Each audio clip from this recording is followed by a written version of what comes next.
Salut les bricolos! Aujourd'hui, on parle chauffage.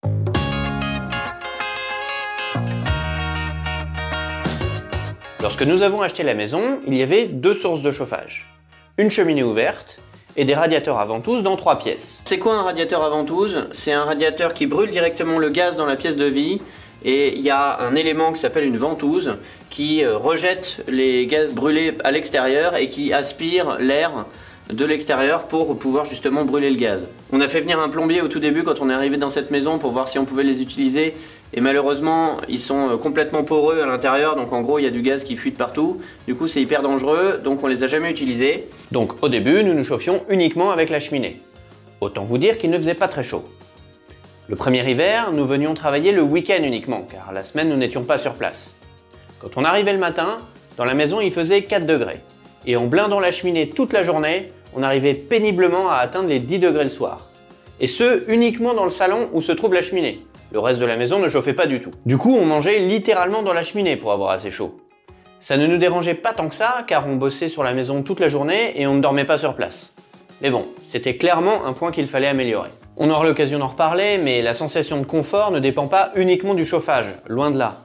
Elle dépend aussi, entre autres, du taux d'humidité, du rayonnement des parois, des courants d'air, etc.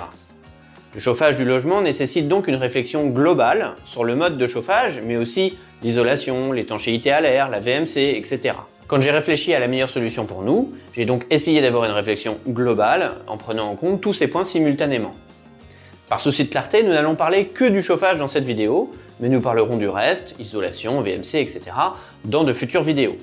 N'hésitez pas à vous abonner et à mettre la cloche pour ne rien louper. Il fallait donc trouver la bonne solution pour le chauffage qui soit adapté à nos besoins et à la maison. Pour que vous compreniez bien ma problématique, je vais vous donner un peu de contexte. Comme je l'explique dans la vidéo d'introduction de cette chaîne, nous sommes citadins et avons pris un congé sabbatique pour travailler sur la maison. Pendant cette période, nous avions lâché notre appartement en ville pour vivre à la campagne. Mais nous savions que ce serait une parenthèse et que la maison redeviendrait, au moins pour un temps, une résidence secondaire. Je ne désespère pas d'y retourner vivre à temps plein, mais pour le moment, notre travail nous en empêche. Il était donc important pour nous de pouvoir gérer le chauffage à distance. La maison se situe dans une zone très boisée où il est facile et peu onéreux de se procurer du bois de chauffage. Donc nous voulions, autant que possible, utiliser cette source d'énergie pour nous chauffer. J'ai étudié plein de solutions avec des chaudières à bois, mais aucune ne cochait toutes les cases. Le plus logique aurait été d'installer une chaudière mixte, granulés plus bois, pilotable à distance. Mais dans ce cas, nous devenions dépendants des fournisseurs de granulés, il fallait créer tout le réseau de chauffage central, avoir un espace dédié pour stocker les granulés dans de bonnes conditions et en toute sécurité. Tout ça nous aurait coûté plusieurs dizaines de milliers d'euros. Au final, j'ai abandonné cette idée et décidé de mélanger deux sources d'énergie, le bois et l'électricité.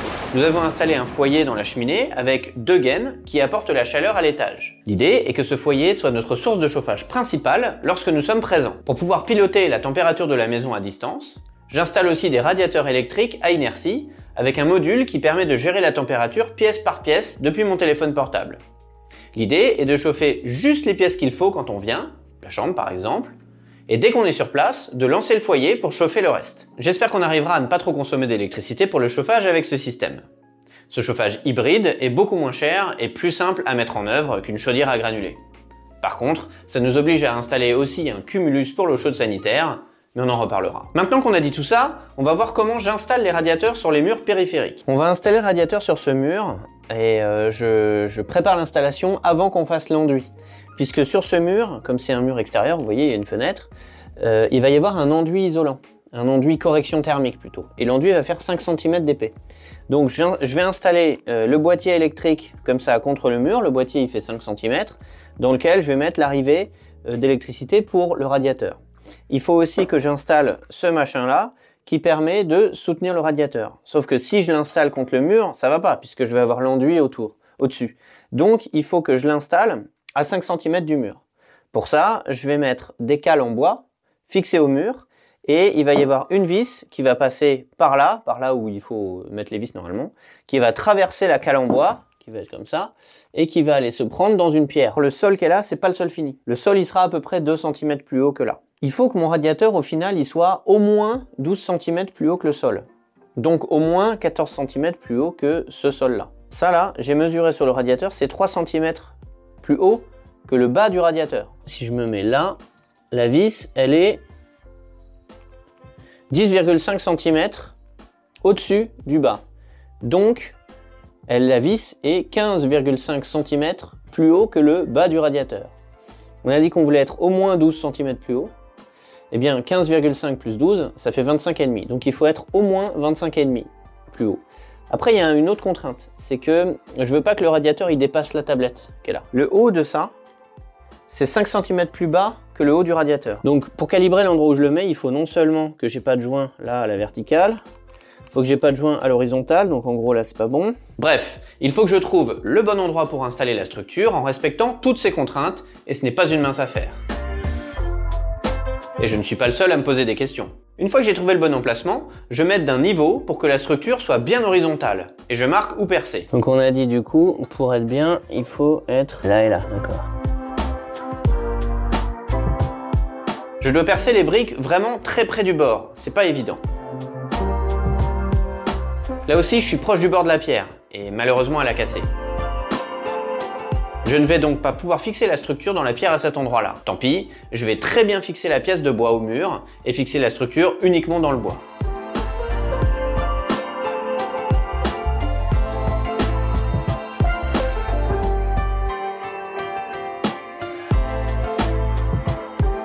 Heureusement, je n'ai pas eu de problème pour les 3 autres points de fixation. Pour être certain de faire les trous dans les pierres aux bons endroits, j'installe d'abord une vis. Puis je marque l'endroit où percer pour installer la seconde vis. Puis je fixe l'élément de bois au mur avec les 2 vis pour marquer l'emplacement exact de toutes les autres vis. Malgré toutes mes précautions, les vis qui tiennent l'armature ne sont pas parfaitement alignées. Donc je décide d'agrandir un des trous de l'armature avec un foret à métal. Il ne me reste plus qu'à terminer l'installation des cales en bois.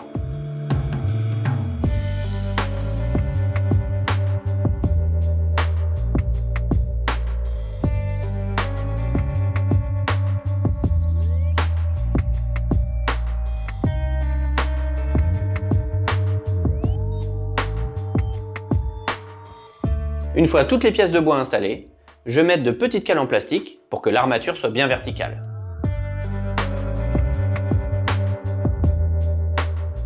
Et enfin, je m'occupe de l'installation de la gaine électrique et du boîtier. J'ai attendu d'installer les cales en bois pour passer la gaine là où il reste de la place. Il ne reste plus qu'à brancher et installer le radiateur.